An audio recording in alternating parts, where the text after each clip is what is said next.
Hi everyone, my name is Ayam Das and welcome to Rasayan.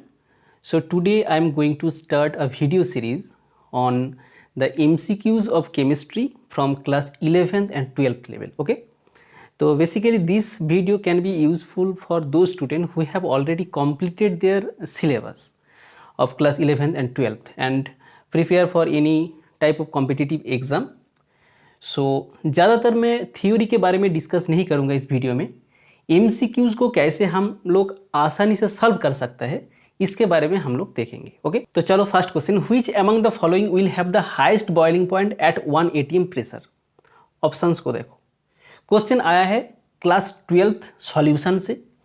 उधर एक बहुत ही important topic होता है वैन हॉफ फैक्टर। देखो इधर जो ऑप्शंस गिवन है NaCl, BaCl2, they are electrolyte, that means they dissociate into ions, but sucrose and urea, they are non-electrolyte, they cannot dissociate into the aqueous solution. और एक बात को देखो, इधर देखो कॉन्सेंट्रेशन और कांस्टेंट, ठीक है। तो अगर इस टाइप का प्रॉब्लम आ जाए तो हम लोग कैसे इसको आसानी से सॉल्व कर सकते हैं, इसका एक ट्रिक्स है, बहुत ही अच्छे से देखो। तो ट्रिक्स क्या है, देखो जितने सारे प्रॉपर्टीज है उनमें से only freezing point of pure solvent जो होता है वो वैन हॉफ फैक्टर के साथ इन्वर्सली प्रोपोर्शनल होता है। तो इस पॉइंट को आप लोग नोट करो, only freezing point of pure solvent ये क्या होता है, वैन हॉफ फैक्टर के साथ इन्वर्सली प्रोपोर्शनल होता है, ठीक है। इसके अलावा जितने सारे प्रॉपर्टीज है जैसे elevation of boiling point, depression of freezing point, मैं लिख देता हूँ elevation of boiling point, elevation of boiling point, इसको डिनोट किया जाता है डेल टीबी से, डेल टीबी। उसके बाद depression of freezing point, depression of freezing point जिसको डिनोट किया जाता है डेल टी एफ से। अच्छा, next boiling point of pure solvent जिसको डिनोट किया जाता है टीबी से। और क्या है, osmotic pressure, osmotic pressure which denoted by pi. तो ये सब क्या होता है, वैन हॉफ फैक्टर के साथ directly proportional, van Hoff factor के साथ डायरेक्टली प्रोपोर्शनल, ठीक है। तो ट्रिक समझ में आ गया, only freezing point of pure solvent वही होता है आई के साथ इन्वर्सली प्रोपोर्शनल, इसके अलावा जितने सारे हैं वो आई के साथ डायरेक्टली प्रोपोर्शनल होता है।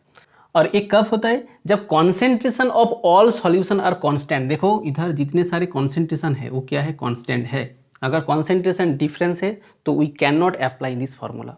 समझ में आ गया। Now look at this question, you have to find out the highest boiling point, ठीक है। तो बॉइलिंग पॉइंट को आपको फाइंड आउट करना है, बॉइलिंग पॉइंट, और ये क्या होता है, आई के साथ डायरेक्टली प्रोपोर्शनल होता है। आई मतलब हमारे van Hoff factor.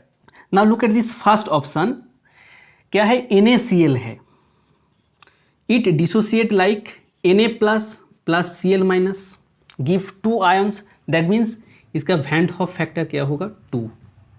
Second option क्या है, BaCl2 which dissociate like Ba plus 2 Cl minus, that means it gives 3 ions. So इसका जो वैन हॉफ फैक्टर वो क्या है, 3, because they are strong electrolyte. Now for the option C and D, sucrose and urea, they are non-electrolyte. You know that the formula of sucrose वो क्या होता है, C12H22O11. It is a non-electrolyte. That means it does not dissociate into the aqueous solution. So इसका जो van Hoff factor वो क्या हो जाएगा, only 1. एंड ऑप्शन D जो यूरिया है वो क्या है, वो भी नॉन इलेक्ट्रोलाइट है और इसका फॉर्मूला होता है CONH2 whole twice, that means ये भी नॉन इलेक्ट्रोलाइट। सो इसका जो वैन हॉफ फैक्टर I वो क्या हो जाएगा, 1। क्लियर। तो you have to determine the highest boiling point. तो बॉइलिंग पॉइंट I के साथ डायरेक्टली प्रोपोर्शनल, मतलब जिसका I ज़्यादा होगा बॉइलिंग पॉइंट हाईएस्ट होगा।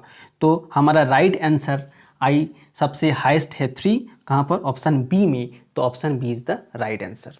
Okay, I think clear. Okay, now let's move into the second question. Iodoform test is shown by, देखो 4 option है, glycol, propanaldehyde, ethanol and diethyl ether.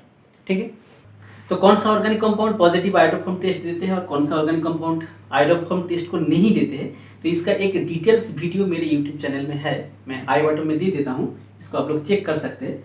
और नहीं तो मैं इधर थोड़ा सा डिस्कस कर देता हूँ, तो इसको आप लोग नोट करो. एल्डिहाइड और कीटोन जो होता है, एल्डिहाइड और कीटोन में क्या होना चाहिए, CH3CO ग्रुप मस्ट होना चाहिए. क्या है, इसको लिख सकते हो आप लोग, एल्डिहाइड और कीटोन जिसमें क्या होना चाहिए,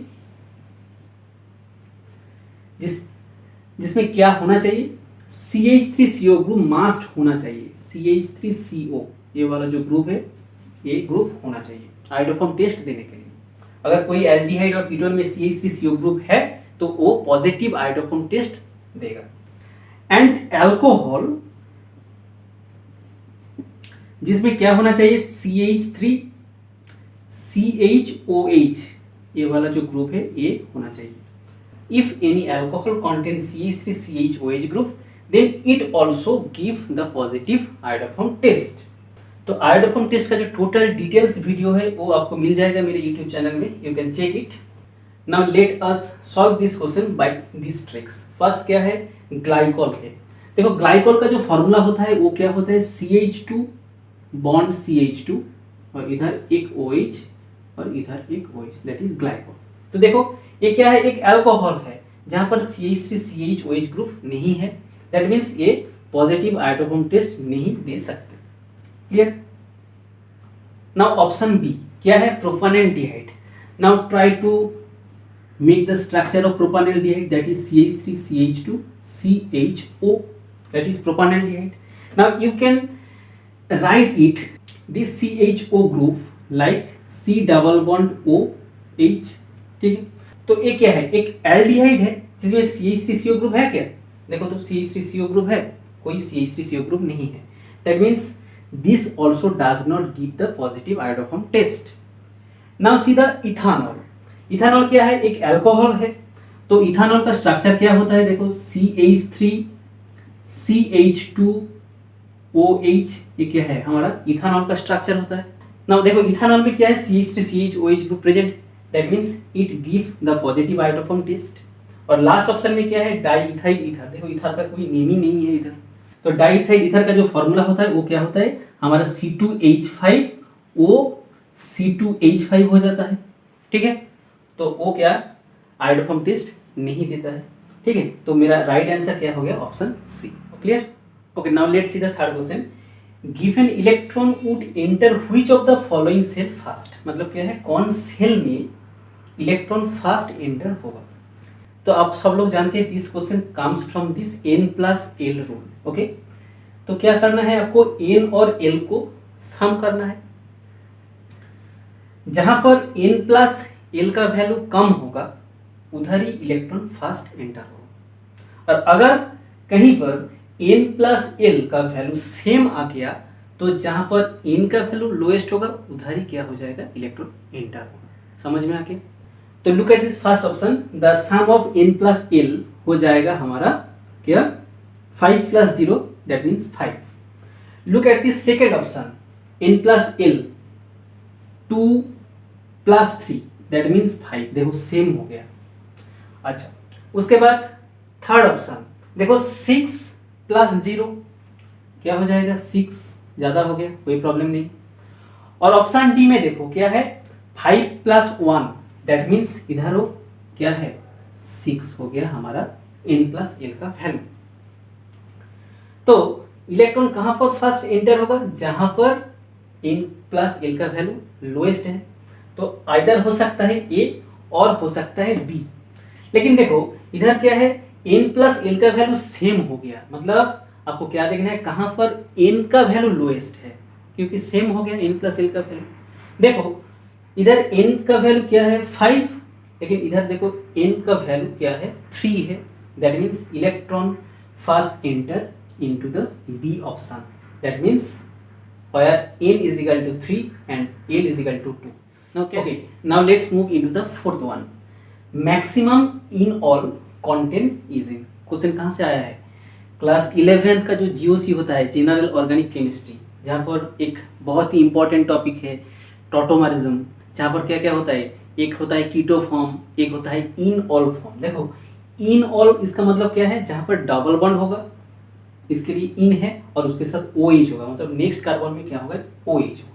तो मैक्सिमम इन ऑल प्रोडक्ट जो है वो उधर ही मिलेगा जहां पर क्या होगा, अल्फा हाइड्रोजन ज्यादा होगा। ये क्या है हमारा ट्रिक से क्या, और एक बार सुन लो, जहां पर अल्फा हाइड्रोजन ज्यादा होगा उधर ही क्या होगा, हमारा इन ऑल जो प्रोडक्ट है वो ज्यादा मिलेगा।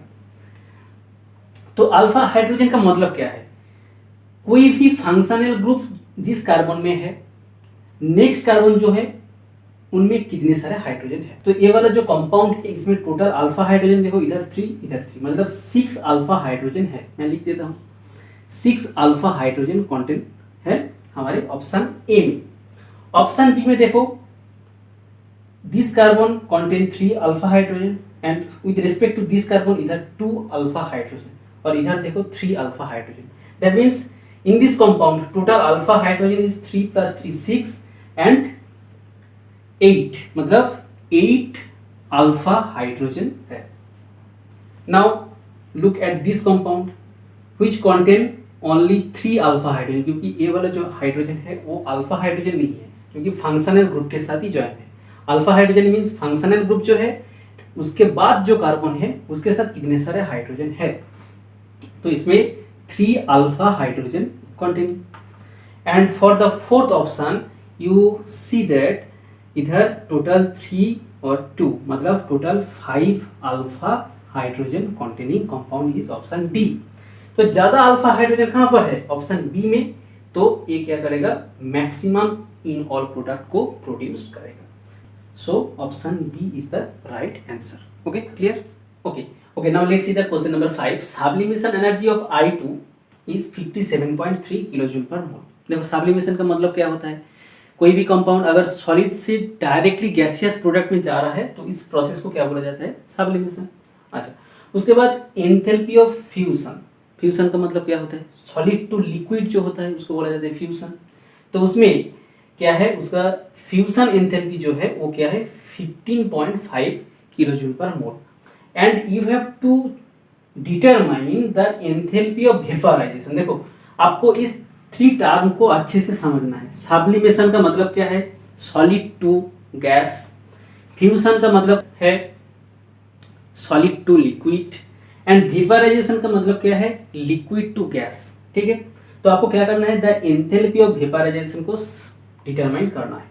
तो लिखो ऐसे कि आयोडीन जो है I2 वो सॉलिड स्टेट में था, सॉलिड से I2 हो गया liquid form, and then it change into the I2 gaseous form.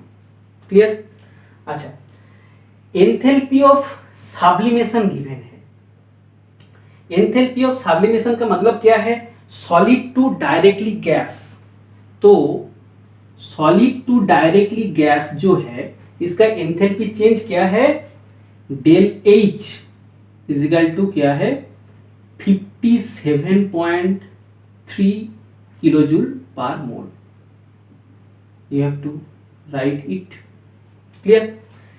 Next क्या गिवन है, एंथैल्पी ऑफ फ्यूजन। फ्यूजन का मतलब क्या होता है, solid to liquid. So do this, for this change solid to liquid del H is equal to 15.5 kilojoule per mole.